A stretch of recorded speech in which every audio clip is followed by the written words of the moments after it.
right. I think we can start. A good morning to everyone. Thank you all for joining us in this webinar. Today is our first webinar that we're having, our first episode around the HR Unlocked webinars. Thank you all for joining us today, and we are happy to have you all. Yeah, I think it's already time, 10:35, the time that we had requested for the rest of the teams to join us. But let's start now. Thank you. I'd already introduced. My name is Joanne Ankwatsa, and I'm the operations lead at BrighterMonday Uganda. I'm delighted to be your moderator for today's episode, and I'm happy to have everyone here join us. And as we start off, I would like to briefly introduce BrighterMonday. I know it might be some of us our first time to be here, but BrighterMonday is a leading career development and HR solution organization. So we have been in existence for over 10 years and plus, and we have supported several organizations in that space. Happy to have everyone join us, and we'll be having other colleagues add onto the list. So for us to be in the interest of time, we'll just kickstart off this episode and this webinar straight away. Start with, I will have to just take us through the agenda of today. We'll have four areas that we'll cover. One will start with our welcome, which will have the opening remarks and also some housekeeping rules. The other will be us sharing some insights on the sector, and then also a deep dive into the conversation, and our Q&A session will follow through. For starters, I would like us to have our housekeeping rules in check. One for everyone on this call is that kindly note that this call is going to be recorded, and it's just for learning purposes and also for reference purposes. And then the other housekeeping rule is that we'll request that everyone can keep their microphone on mute so that we can be able to listen to ourselves. And in case there is any question or any comment that you would want to add on this, please, we prefer to have this run through the chat, and then we refer to it during our Q&A session. And then also would have this as an engaging session. So we pray that everyone keeps attentive and listening, and also keep engaging through our Q&A sessions and also our chat box. Thank you all for creating time. I would like to introduce our topic of today. Today, our topic is solving the cybersecurity talent gap that we are having in the banking sector. What that means is, I'm just going to throw a bit of light on this topic. Our topic of today is that we have realized that most of the banking sector, we have been able to see difficulties to find the highly specialized talent. And then also what we have seen is that the cybersecurity talent has been very competitive. And also we have seen this as a challenge to mitigate the gap between the rampant or the development that we're having evolving within the banking sector around IT, around AI, and also the evolving in terms of digital life within the banking sector. Just to start off is that we would want to share more statistics within the banking sector so that it gives us more understanding of where this is coming from. We have seen a labor force increase in the recent years, where we have seen our labor force increase to 350K plus within the banking sector. And also we have seen the banking sector evolve over time, where we have seen from the typical, or what we'd call the traditional way, what involves in the banking, commercial banks. But now we have seen also the mobile banking agencies coming in, agent banking. We've seen also insurance, fintechs, penetrating through the same sector. So a lot has been happening within the sector. We've also seen growth in terms of the labor force. That means that between 2025 to 2020, between 29 and 2025, we have seen 2.9% increase in that. And also the productivity within the space, we've also seen that average into between 4.5K, which I think that now gives us an indication that this is not a sector that is actually static or not evolving, but it shows that there is a lot of growth that is happening in there, which now draws our attention to, are we really having the right talent within especially the area that we have picked off today's discussion, which is the cybersecurity space.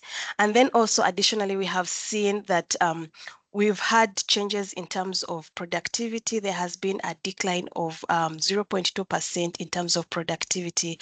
And the next thing that we need to ask ourselves here, is it because maybe we have not matched the pace on how this talent is evolving, or in how this sector is evolving digitally? But I'm happy to have this conversation, because why we are here is that we will be having, we have had several professionals join us today. We have also our keynote speaker who's joining us today to really enlighten us more, especially on the solution that we are having right now, the problem that we would like to solve today, which is around cybersecurity shortage in the banking sector. And the other thing is that we'll be having also an opportunity for the audience to be sharing in your inquiries or questions or challenges, or your experience that you're having in your workspaces, because we have professionals from the banking sector, we have professionals from the fintech, we have professionals from the insurance sector, and also other organizations, because we have seen this cybersecurity is not only affecting the banking sector, but it has actually affected anyone who has data, anyone who has any IT engagement or technology. And we have seen technology has actually expanded in every organization, in every institution, in every our spaces that we are working in. So happy to have everyone here, and we hope that this is really going to be an interesting conversation where we are going to learn a few things and also be able to share our experience on how we are being able to handle most of these situations. And like I mentioned, still on our topic today is that cybersecurity is becoming one of the most critical opportunities or priorities within the banking sector, as most banks are evolving with AI, with this whole technology. A lot is happening, and they are at risk being affected by the hackers or by the cybersecurity risks or threats within this.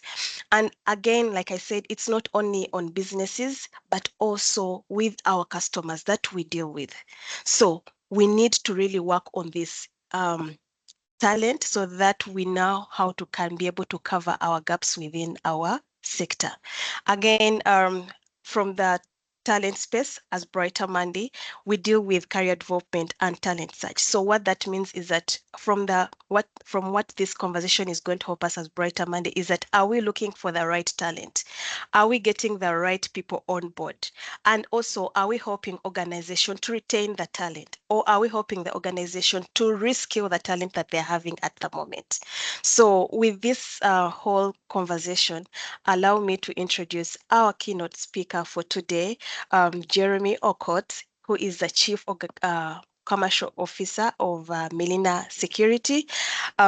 Jeremy, I'll allow you to take us through your bio. I feel like I may not do it justice, because really this is an experienced person who is here to educate us on how we are going to be able to run this talent shortage gap in the banking sector, and also be able to get from his learnings what has been his experience, and also for him to share with us data that really is insightful. Thank you so much, everyone, for coming in and joining us. And Jeremy, over to you. If you're speaking, you're on mute.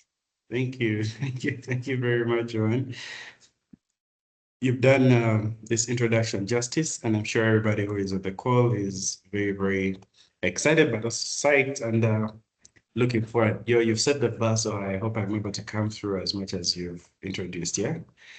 So once again, good morning and good evening. We might have people who are out of this country, Good afternoon to the people who are in China, whatever the time zone is here. But it's good to be here. My name is Jerome Okot, Chief Commercial Officer at Milima Security. At Milima Security, I've had the pleasure of assisting in the implementation of cybersecurity strategies across the divide from government, private sector, the banking, and different spaces, really, helping organizations understand the need for cybersecurity as part of their business. One of my biggest driving factors has been deciphering cybersecurity so that it's understood as a business risk and not just an IT risk. And while at it, I've fairly worked across different ranks, and currently I'm the Chief Commercial Officer at Milima Security and also teach at Milima Cyber Academy.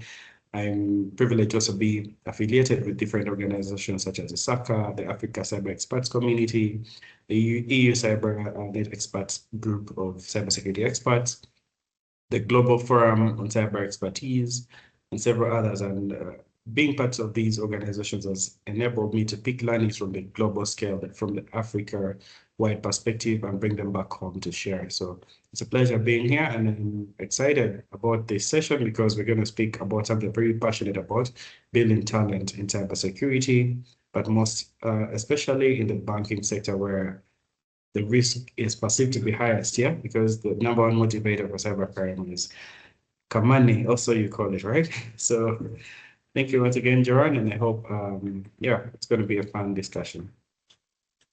All right, all right. Thank you so much, Jeremy, for that brief introduction. Hopefully, we'll be able to get those insights through our discussion. Just to get into the whole conversation, I just want to pose a question here, and maybe for Jeremy to just guide us on a few things. Just not to put in a challenge, but from the perspective point is that from your experience, where do you see the biggest cybersecurity talent gaps in the banking sector today? Because what we have seen is that we are still not meeting the gap, especially from the professional statistics that we're having here in the country, specifically Uganda and also globally. We are not meeting the same gap from the demand that we need to support the gap. So I would like maybe to hear from your side, Jeremy, from your experience, what are we doing to make sure that we bridge this gap, especially from the talent shortage and also the demand side? Wow. Thank you very much, Joran, for this question. And I have to be very, very careful when I say statistics because some people might get angry, yeah? But truth be told, the banks have by far registered the greatest losses. The police cybercrime reports of 2024 showed that financial institutions lost up to 72 billion shillings, 72 million, I think, dollars of sorts, to cybercrime. Okay. Now, out of that, I think about 700 million shillings was recovered. That's terrible, huh? Okay. Let's switch it up a little bit and ask ourselves, why is this the case? Banks are losing massively because there is fragility in the leadership, because there is gaps, significant gaps in the cybersecurity staffing in most of these financial institutions. So it's very easy for certain decisions to be made erroneously, or for some strategies to be underlooked, or for some budget allocations not to be met because there is this whole perception that cybersecurity is expensive, it's not an issue, it's not a cybersecurity related issue, it probably is a fraud or regular fraud kind of issue. So because of these and many other perceptions, you find that attention to cybersecurity departments is really, really below the belt. As reflecting the statistics, as of mid-2026, of the 34 financial commercial banks in Uganda, we only have 7 that have CISOs. Now, a CISO is a Chief Information Security Officer. Some people prefer to call them heads of information security or CIO, Chief Information Officers. There's only 7 banks out of the 34 that exist in this country that have this absolute leadership, even having been guided by the central bank. What does that mean? It means for sure the gap will always be there, okay? Until this shortage is dealt with, this challenge of losses is going to be there because, I mean, if the staffing, if they set a fish roles from the top, if there's no leadership, it means there's no structure to put in place at leadership. It also means that what then happens of the department, there probably isn't a cybersecurity department in some of these banks, okay? In some cases, you find the head of IT is just doubling as a cybersecurity guy, or someone who's doing IT support is also doing cybersecurity work. So there is a very, very big challenge. And I think that needs to be dealt with. And that brings me down to this question about building sustainable building a sustainable cybersecurity talent pipeline. So how might this be achieved? Now, something sustainable means it should be able to work for itself such that whether there is a turnover, like we already have with these banks, when there is a turnover, we should be able to quickly replace, okay? There are a couple of ways that we can achieve this. Number one, and this is something I've been preaching to many financial institutions, the idea of partnership. Upstream partnerships with existing institutions that build these talents is very, very important. Now, picture this, a bank, let's say, enters a partnership with, let's say, Makerere University or Eastport University or Chambuga University. There's a certain university whose name I want to mention, otherwise I'll be in trouble. So let's say, these partnerships are struck. That's a simple example of an upstream partnership. It means when talent is being rolled out of the university or the school system, it's going to be easy for a bank to quickly obtain talent that would help them fix or resolve their cybersecurity issues. It's going to be easy for a bank or banks to obtain talent without necessarily hustling to look for people who may not be a good fit. So that kind of upstream partnership, even with organizations like Milima Security, Milima Cyber Academy, would be very, very helpful. When you partner with an institution, it means you are assured, okay? There is no such thing as scarcity of talent because you'll always be in the know, and you'll be in the loop across the building of this talent, okay? The second thing that I recommend is building internally, okay? So if people join banks, let's say for certain roles, but then if the bank has a program to build talent internally, it means it will offer, let's say, scholarships, it will offer learning opportunities, it will offer, let's say, paid certifications, paying on behalf of these guys. So if you find yourself in, let's say, bank X and you really, really want to switch your career, then the bank is able to help you build your talent. Now, here is a cup. Build this talent, but also let this talent work for you, all right? That is one way that these banks can achieve, because a bank system or banking environment is very, very sensitive. This means there's very critical data, there's lots of money at stake. So if you build your talent internally, then it's easy for you to achieve a level of resilience like no other. Picture this, a football club. Kudos to all Man United fans. So you have an academy within which you build your stars, your superstars. So when these guys graduate, they then become the next best thing for your, club. Similarly, that's what it looks like to build talent internally. So if you're able to, let's say, recruit interns and then help them become cybersecurity experts, these people can in turn become a very good workforce for the bank. The other one that would quickly follow through this building of talent is deliberate retention. Now, build this talent, but keep in mind that you need to retain this talent to work for you, to help you, because you've helped them, you've built their capacity, okay? So retain intentionally or deliberately. What do I mean by deliberate retention? Create an environment where this person desires to work there, but it shouldn't stop at emotions, okay? This person should be able to understand the obligation. I paid X amount for your fees. So we need to agree that if this scholarship costs, let's say, $2,000, what is that in terms of return on investment for the institution that has paid for you? Yeah. So it's very, very important to note that deliberate retention helps you have a return on investment, but also build the necessary resilience that you need internally. So in a nutshell, I think, Joanne, that is how I would resolve this whole question around sustainability and of the cybersecurity talent pipeline. All right, all right. Thank you so much, Jeremy. I think that was really, really insightful and helpful.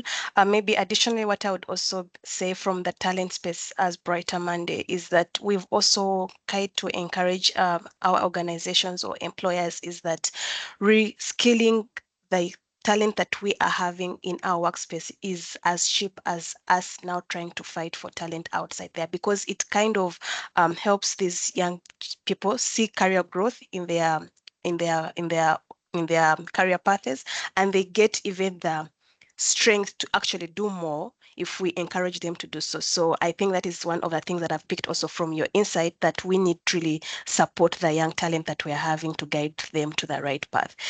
Maybe to get to my other second question, Jeremy, is that we have seen statistics say that we still have a short in terms of talent to meet this talent gap. However, I would want to know what's the long-term talent investment that we need to build resilient cybersecurity capacities. Like, what's that long-term investment that most of the organization or most of the people that are here need to really deal in or get it right, so that they have to build a resilient cybersecurity capacity within the organization? What's that long-term investment that they need to focus on highly? Oh, thank you very much, Joan, once again for that question. Yes, the question of investment is necessary because you can only claim to be resilient if you have a plan to assure you of a brighter future. Well, what's a brighter Monday? A brighter future, yeah? So organizations that get this right have have made it big. Look at an organization like Cafe Drivers. They say Cafe Drivers is in the business of trading, right? Jordan, what business is Brighter Monday into? Brighter Monday, I said we are into career growth and development. So Career that's what I'm growth. talking about. Yeah. So businesses like Brighter Monday that know that their day-to-day work, their identity is career growth and development, will never lack avenues to obtain absolute talent or very good talent, because this is what they live and breathe by. So if an organization wants to create a resilient cybersecurity posture, or they want to create very awesome cybersecurity capabilities, they need to invest in long-term talent acquisition or growth or development programs or strategies. Now, how would I achieve this? If I were this financial institution, number one, continuous training. Now, some people join institutions and they say they've arrived. Okay. This is a very dangerous mentality because before you know it, the skill and the talent they have goes stale, becomes stale. For instance, in the cybersecurity world, we say we're dealing with an ever-evolving cyber threat landscape. What this means is the skill set that you had to execute or to resolve a cyber attack of 2019 might be faded by now because malware have morphed, attack vectors have become more sophisticated. We live in the era of AI where agentic AI or AI agents are doing a lot of, you know, killer operations. You look at a recent incident of OpenAI and Hugging Face. What happened? An agent just went rogue and decided to, instead of doing a vulnerability assessment, decided to bypass the master's instructions and went ahead to execute on other tasks on its own. So this autonomy of these AI agents has become a very big problem now. If you are stuck onto the skill set of 2015, 2017, 2020 to resolve cyber attacks of 2026 or 2027, then you're cooked.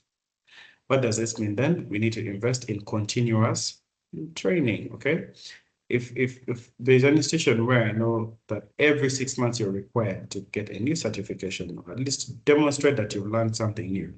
At Milima, we also insist on the same thing, and we target to a pay rise. If you obtain a better, another certification, or you add something onto your education, it's a benefit to you, but very importantly also to the company, okay? So that is very, very That is very, very vital in investing in this pipeline, because when you do this continuous training, you are assured that you are very good talent. Okay. Second issue that I bring up is an idea around cross-functional fluency. So many people only are hell bent on focusing on one element of technical skills. How about we help people understand that within tech, there's also an element of regulation. There's also elements around business risk, so that when things around cybersecurity or cyber resilience are being tackled with, you have people who understand the different spectra of this big problem. Okay. I said at the beginning that cyber attacks or cyber security is no longer an IT risk, but it's now a business risk as well. Yeah. So having this cross-functional, cross-cutting capabilities of understanding these, not necessarily. For instance, Jerome, I won't speak cybersecurity only from the point of malware. I'll also speak about it from, if Ugandan banks lost $72 million, what does this mean for the economy? Okay. If the central bank requires that these guidelines be put in place, what does it mean for adoption? So this kind of cross-functional fluence is very important, because then with that, we have people understanding security, not from one particular boxed element, but through a wider spectrum. And with that, you find someone builds or decides to get inspired to have a longer career in security. And this person is one kind that you can always keep and, have stay with your institution over a long time. And for me, this is pretty long term. Yeah. Think All right. about the. Yes, you say something? No. Can Okay. proceed, please. Yeah. So there's what we call bench depth. So it's very, very dangerous for you to appreciate that now you have good talent and you've arrived. Therefore, you don't need to look out for talent. No. Succession planning is very, very important, because you should always, the people who tell me once they start a role, they start planning their exit.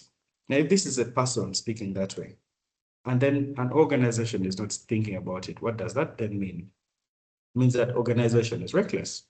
So what happens is, when you, for instance, when you're carrying out interviews, okay, as an organization, it's important that you have a very good pool, but please don't call people to apply, call 1,000 people to apply and then only respond to one because you picked them. No.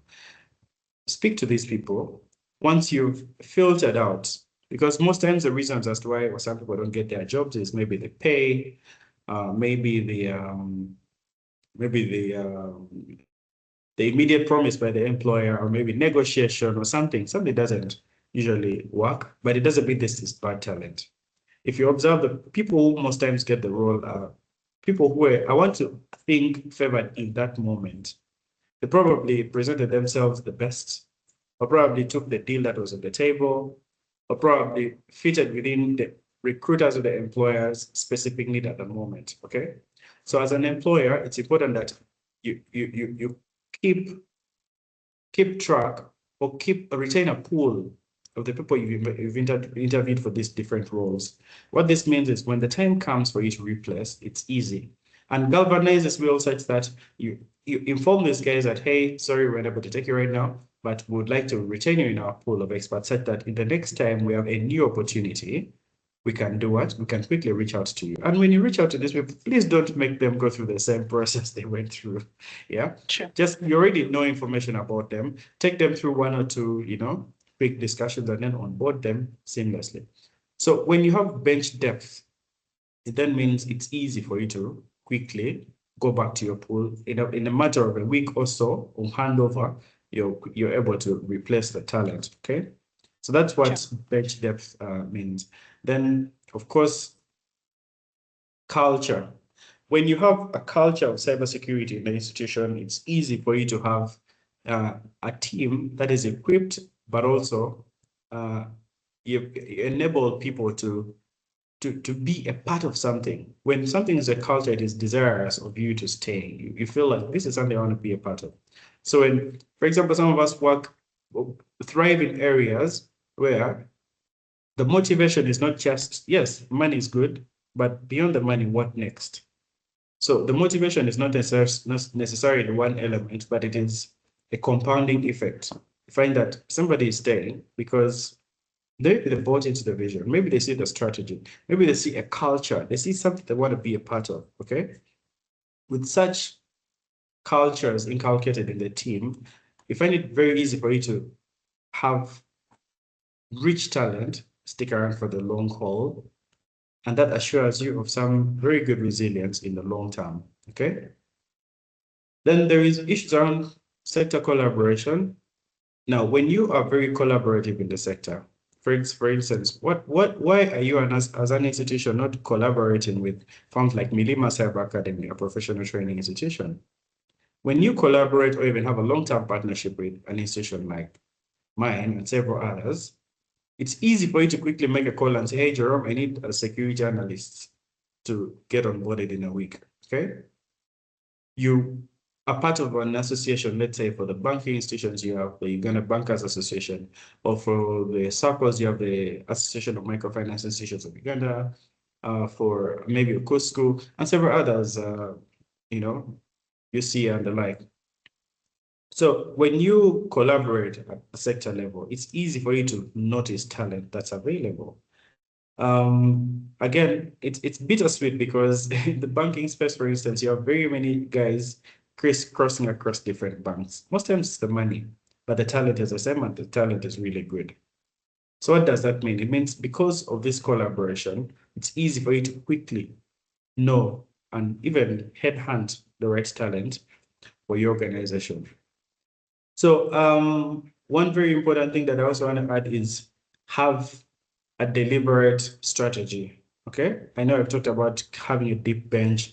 I've talked about collaborations. I've talked about trainings. I've talked about all of these things. But what's very, very important is have a strategy that you're going to hold dear to your organization's growth. Know that if you need this talent, then it must be addressed from the board all the way to top management and to the team.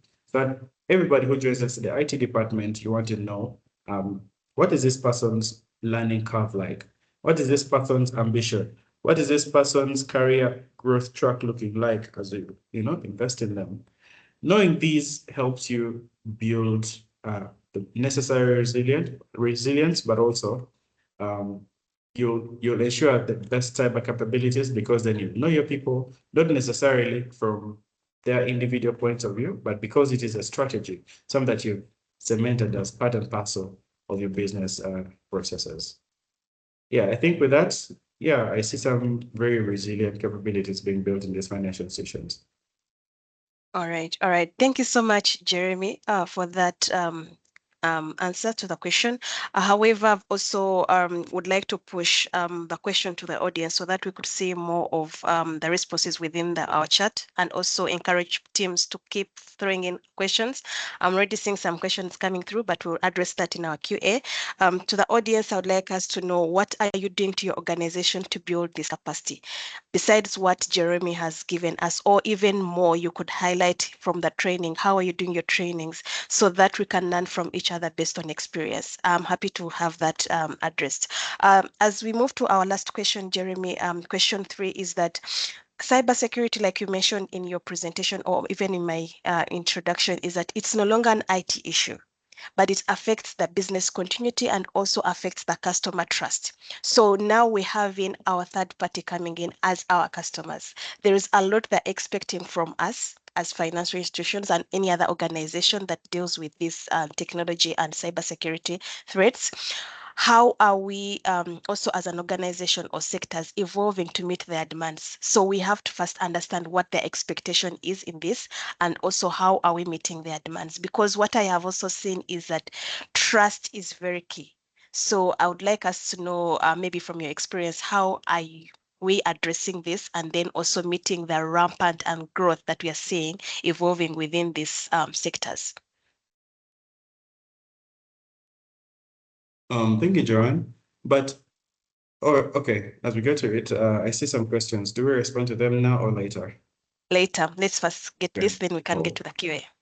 Cool. So the statement customer is the king is a very tricky one, but also very, very important because most of the solutions in the financial sector are built around the customer tests. Now, You know, customers are very versatile, very complicated beings. And some of the things I've observed working, especially with these financial institutions from 2021, trying to understand the solutions that appeal to them. You want to learn, even as cybersecurity providers, we want to know what are these customers' challenges, which are also incidentally challenges or gaps within these financial institutions, and how might we, create some solutions. Solutions that help the bank, but also make life easy for the customers. And some of the things that we observed are customers expect banking to be very, very frictionless, very seamless, with a very, very high level of unspoken assumption of safety. Yeah. So a customer wants to walk into a bank and just know for sure my money is safe. They don't care, they don't want to know how, but they want to know that I put 10K here. Tomorrow when I wake up, it's going to be 10K and not 9,500. Okay. So that level of frictionless safety, that assumption of safety is what a bank should give a customer. That's what the customer expects. Now, I asked you guys in this session right now, which bank would you prefer to keep your money in? I'm sure you have 1 to maybe 3 banks that have quickly come on your mind. And when we observe, there might be an intersection. Many of you might be alluding to a certain bank. On the flip side, if I asked, which bank would you never, ever give your money to? I'm sure there's a couple of banks, but maybe 1 or 2 are going to stand out. Why?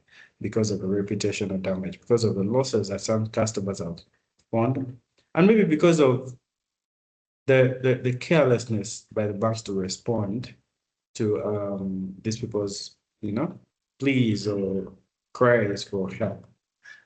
So what does this mean? This means, like I said earlier, a customer doesn't care about anything else. All they want to see is my money safe? Okay?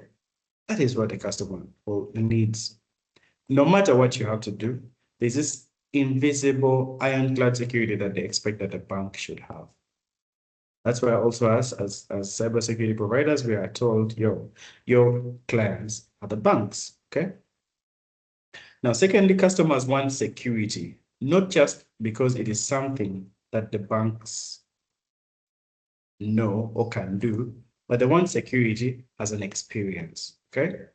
The customer doesn't want to get shocked by certain recommendations and they tell you, okay, this is what you should do and stuff like that. No, a customer wants to be a part of this story. They want to hear how you are securing their information. Okay. For instance, they want to know during the onboarding process, what are those safeguards that you're putting in place? Okay. What are some of the things that you are telling them? Picture an old woman in the village who is just going to the bank to put her money there. What are you telling that person from the time they create their account until they deposit their money? What are you telling them that is going to become of them when they deposit their money? Okay. So they want to feel that security as a customer experience. You see, you know how you welcome them, check them at the entrance, give them a seat and stuff like that. They want to know that there are certain product features that are designed to assure them of their security. They want to know that, okay, now as you create your account, you'll need your phone, maybe your own phone number registered in your name to receive an SMS. So this kind of experiences is what customers need. They don't want you to respond to security needs or to security requirements because you were told to. Okay. They don't want to assume that you're only doing security because the central bank required you to. This compliance mentality is what customers are always very quick to observe. So if you do security as a full throttle experience, then it's going to be easy for customers to trust you and to work with you even more. Okay. Now, another very, very important thing is issues around proactive trust building. When something happens, transparently communicate about it. Don't just keep quiet because you fear loss. No. Last week when NBS was hit, their social media was taken down. They wrote a press statement and published it. Now, such a thing, yes, something bad happened, but the customer is confident that these guys at least are capable of communicating or talking about this thing, and they're telling us how and what they're doing to resolve this issue. So this kind of proactive trust building is very, very important, because if you're not doing it, then I'm going to go to somebody who is being more proactive in letting us know that we can trust them, and also helping us understand as customers that we can trust them, even if, I mean, that they are not, that they're fallible, they're not infallible. Therefore, when things happen, they quickly have ways to resolve them, okay? Then we have issues around tightening rules as given by the central bank. The public knows and consumes information from the public domain. So the central bank releases regulations that says all financial institutions must act this way, or must operate this way. A customer is going to come and ask you, hey, do you have a data protection officer? Do you have a CISO? Do you conduct security assessments every year, every 2 years? Do you do VAPTs? You know, these are things that you can ask these financial institutions. So when you find somebody who is mature to the fact that they know what is expected of a financial institution when it comes to cybersecurity, they're going to ask these questions. So customers are raising the regulatory bar because they now know what the regulator requires. And lastly, I want to talk about the convergence of talent and technology. I said earlier, issues around AI-driven fraud, which are a big deal. We have different tools which are very sophisticated. Just yesterday, the Grok bot was released. So as much as it is a very good assistant, it might also pose a threat. So how are we responding to this talent, to this technology related advances, merging it with our talent? Now, this is what customers are going to look out for. Are you AI alert or aware? Are you moving with the trends? Are you very alert to what is going on in the world out there? Do you have personnel who are able to understand these things and decipher them for us? So these are some of the things that I would say are expected of the financial institutions. And best part is none of this is a long shot. All of this is achievable and can be done right if approached the correct way. Over to you, Joanne. All right. Thank you, Jeremy. Thank you for doing justice to this question. And I think what I've picked from this your presentation or your explanation is that trust is very key in this case. We need to gain the customer's trust and maintain that trust so that we are the preferred organizations that clients want to work with us. We are the preferred financial institutions that the clients want to work with us.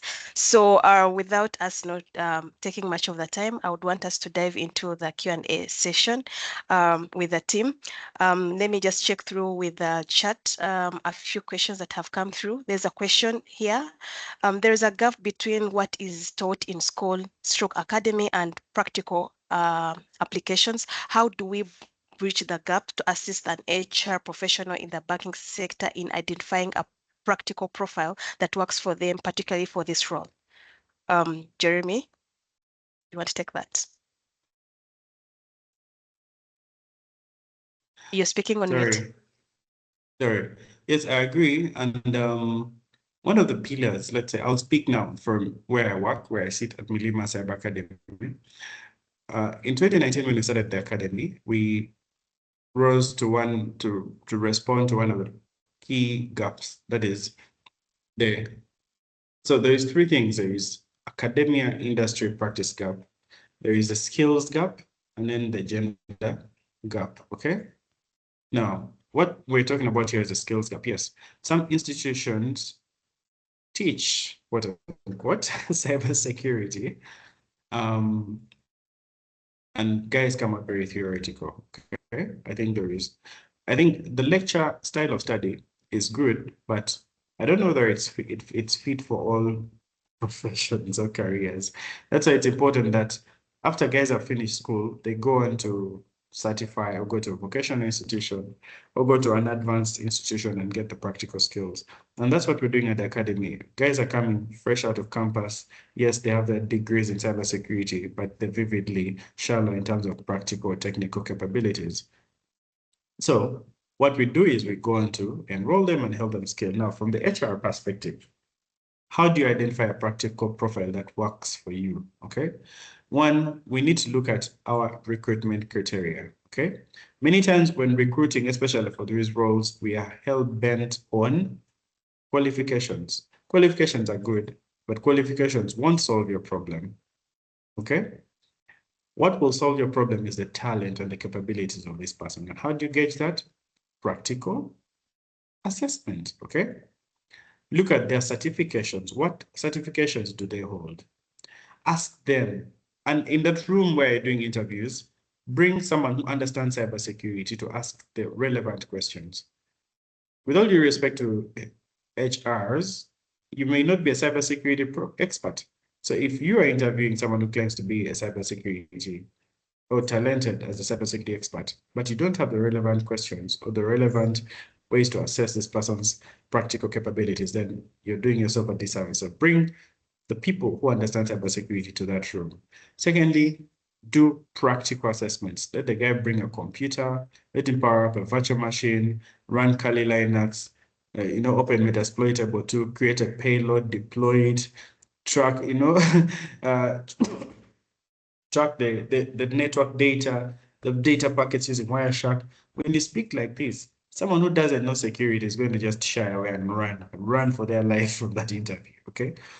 So it's very, very important that during the interview process, you be a bit more practical in your assessments rather than just conversational. With such, you'll be able to obtain the right talent, but also uh, pay very much attention to the rephrase, okay? When they say, so and so, you can refer to so and so for more information about me. Go on and ask. If they say they did these projects, ask the people on the project and see how this person performed. Look at the practical skill sets that they put to use while delivering those projects, and then you will know that this person may be a good fit for you. Yes. All right. All right. Thank you so much. The question was coming from Zenia. Zenia, I hope that really answers your question. And in case of any clarity, please feel free to put up your hand and so that you can get that clarity and also unmute your mic. The other I'm seeing on the chat is that this is from Andrew Bob Sekulima. I particularly like the idea of talent academics. Even if you don't retain the trainees at the same time, you can equip them with the skills that they will equip with. You can equip them with the skills that they will need to perform the job. If you keep your talent pool from the academic warm, you will always bring them back when your recruitment need comes in. I think this is now from the HR perspective where we have to keep. This is from the graduate trainees that we bring on board. We might not have the capacity or the budget to keep all of them at a go, but you can keep them by having your them in your pipeline pool so that in case the need arises, you can reach them out and they can be able to support when the need arises. Thank you, Andrew, for that insight. Any other questions that I might have missed? And please feel free to raise your hand so that you can proceed to ask your question if not.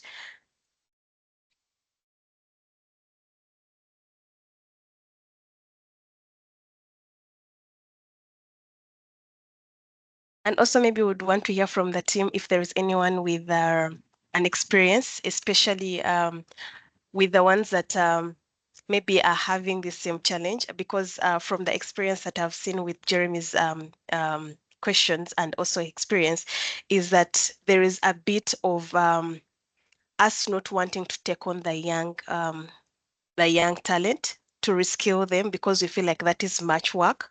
But I feel like it's at the same time not, it beats the cost part because what we have seen is that the professionals are very few and the banks, everyone, every institution, every organization, fintech, insurance, all of us are eyeing the same people. What happens here is that the talent is also going to be expensive. So I don't know if, Jeremy, from your perspective, if you've seen that happen, and also maybe is it the reason as to why we now have to drill down to the young talent and make sure that we bring them up so that we meet the gap? I don't know if that is something that you have seen.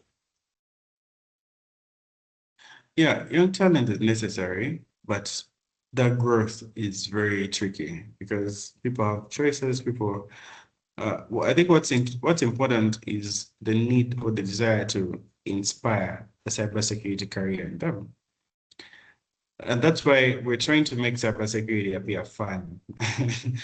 Some young people, when you expose them to some sophisticated tools, the best they're going to do is, man, which is the next bank I can try to shake? So that's a very tricky area. However, it's notwithstanding, it's easy to make them come around, because once they understand the risk associated, then it's easy for them to cave in, and behave. So yes, indeed, young talent is necessary, but how do we grow that talent is what's important. So things like the talent pools, things like inspiring a curriculum from, well, I mean, right now we don't have any curriculum recommendation to cybersecurity in lower levels of learning, which is tricky. So if there is no background back in high school or primary school, it's going to be very hard for this young talent to get the interest. They're going to come out and say, I want to be a doctor, I want to be an engineer, I want to be an IT guy, but not knowing what kind of IT guy they want to be. So yes, we're trying to push for the building of young talent, but it's an uphill task because there is lots of infrastructure that needs to be set up from the grassroots. Yeah. But it's something that we're welcome to doing, and we continue to do. We continue to encourage them and tell them, hey, there is an actual path that you can pick up and grow in to becoming a CISO, like you can hear about in any of these top banks. So I hope that helps. Yeah, sure. Thank you. There's another question that has come in. Someone is saying, apart from banks, there are other small financial institutions that require the skill set. How do they share the available talent while keeping the cost in mind? Yeah, thank you, Zenia. So the idea is that, remember when I talked about investing in the talent, you can look inwardly because people are always going to be quick to apply for IT roles, which is okay. Now, this IT guy is the person you're going to upskill. I've had the chance to work with what over 50 circles in Western Uganda. And most of these circles are deploying core banking systems, sophisticated solutions to run their operations. And then when it comes to security, guess who is in charge? The IT guy. Okay. So what some of these circles have done is they've gotten these IT guys to upskill in cybersecurity. And once they're good enough, they make them the head of cybersecurity information security. And then the junior guy then comes up and continues doing the IT work. So you build internally, which is necessary. But again, I'd encourage that please build your talent where possible. Have your guys sign up to cybersecurity training institutions. I'm sorry, it may sound like an advert, but at Milima Cyber Academy, we have a full catalog of training that helps you build your career as a cybersecurity expert, whether you're already a working person and you're trying to pivot, or you're a young person who has not yet started out your career. You can start out from our certificate in cybersecurity and grow on to become a very good expert in a period of anywhere between 6 to 18 months, depending on how dedicated you are and how passionate you are. So building talent internally is for me one of the best solutions, while the second is collaborating. And remember, when I talked about upstream partnerships, when you go upstream and partner with institutions that are training these talents, then it's going to be easy for you to obtain any of this talent without competing with the existing talent. Of course, the existing very, very good talent is very expensive too. So if you don't want to go down that rabbit hole, then find you an institution that you can do an upstream partnership with, partner for acquisition of talent. Secondly, build the talent internally, okay? With those two, really, there is no way you're going to, what the millionaires, there's no way you're going to niche, trying to get you some cyber security talent. So that's how I'd respond in a nutshell. All right, thank you. There is another one here. Delphine, thank you so much for joining us. So Delphine is saying, thanks, Jeremy. I graduated in 2015 in IT, but I would want to venture into cybersecurity. Where do I start other than YouTube? So that means Delphine has been doing Nice. a lot of YouTube. So please, No, that is music to my ears, definitely. Yeah, it's amazing to hear the great stuff you're doing. I'll be happy to look at some of the practical projects you've been able to do after doing your YouTube. However, not all hope is lost. You can still do your cybersecurity. It's good you have a background in IT. I have a cohort coming up in October. So that's my number one recommendation. Sign up and become, and you will get the chance to study a certificate in cybersecurity and build on from there. But also, in the meantime, look out for cybersecurity events. Right now, we have a cybersecurity conference going on at Sheraton. Did you know? Maybe not. Okay. We have the cybersecurity campaign coming up in September, all through October. If you didn't know, now you know. Please get involved in these spaces. When you're involved in these spaces, it's very easy for you to tell where the opportunities are, and then it's easy for you to grow. When you're growing on your own, it's very hard. But when you grow with a support system around you, it's going to be very, very easy for you. So, one, look out for our next cohort, study up in October. Next, look out for cybersecurity related events. There's very many of them. Can just go to the internet and find a lot of information. Third, look out for our cybersecurity campaign that's coming up. And, these are different avenues through which you can know how you can, how you can be a part and also how you can get assisted as you grow. Get you a mentor or a coach, and then they can help you grow in your cybersecurity career. I've seen this work for very many people, and right now they're very, very happily placed in cybersecurity roles.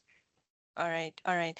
Thank you so much, Jeremy, and thanks, team, those that have participated in asking the questions and also giving their insights. It's just about time. We are happy for everyone that has really joined in, and we are blessed to have hosted this, myself as a moderator and Jeremy as our keynote speaker. Thank you so much for sharing in this insightful information and very impactful. And as part of Brighter Monday team is that we are here to support each and everyone, even Daphne, in your career as you're growing and your direction that you're taking. All we need from everyone is that please look out for such events, for such webinars, for such educative information where we'll be sharing a lot. And Brighter Monday here is that we'll be sharing a lot of insights within these sectors. A lot of series are going to be opening up. Like I said, this was our first episode, and we are going to be unlocking more series in this direction. So look out for any other series that will be happening. We'll share our link, and then also we'll be sharing with you our feedback survey so that you could be able to share with us what we need to change in this. Do we need more time? I feel like we needed more time. Do we need to change anything? But we're happy for your feedback. Please share through, whether positive, negative. Brighter Monday will receive any feedback. But again, I would like to take this opportunity to thank everyone who has made their time to join in. It's a pleasure to have you on these calls, on these webinars, and it's a pleasure to have you, Jeremy, and the teams that have really participated in the Q&A sessions and asking in your questions. We hope everything has really sunk in, and we pray that it gets in there. I know a lot has been shared, but we also have this session recorded, so we'll be sharing for reference and also for learning purposes for the teams that may have missed, maybe due to certain circumstances that we couldn't control. But thank you all. I wish you all the best in the week and also ahead of time. Yeah, I think that's it. Thank you. Cheers. Thank you, Joanne. Cheers, everybody. It's been a pleasure. See you again soon. Yeah.